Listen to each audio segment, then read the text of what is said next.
All right, y'all, we're diving into part 6 of the Lilac linen series, and today we're finally cutting into the muslin. So we're starting with the bodice back. I went ahead and added about 1 inch to the side seam to account for my bust adjustment over the years. Now right here, I'm pointing out the notches, super important.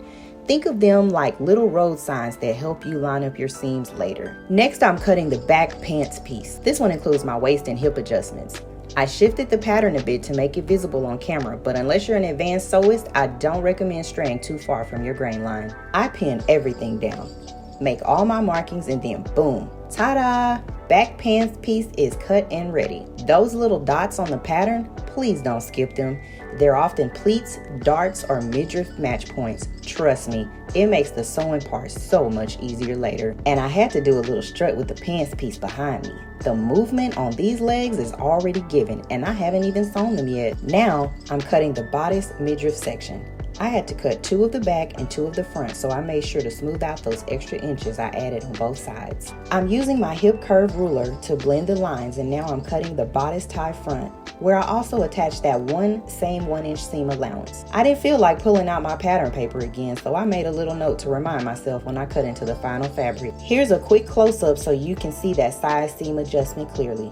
This part is so important. Okay, quick progress dance, because listen, cutting is a process and your girl is on a roll. Now let's talk about this little fan. She stays plugged in under my desk because these lights are hot. These mid-40s, hotter.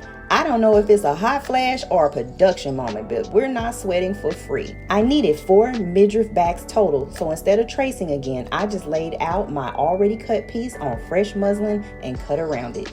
Easy, accurate, done. Next, I cut out both front and back pockets. I made all the notches and markings here too. Those corners matter, especially when attaching to pants. Now we're cutting the front pant pieces, the last big section. And yes, I did my little measurement test, holding the pattern up to my waist like, oh yeah, she's gonna fall perfectly right above the shoe. Then I draped both pant leg pieces over my chair, gave it a little spin, and said, cutting complete. You'll see all my smaller pattern pieces laid out and ready for sewing. Everything is marked, cut, and organized. And that's it for part 6.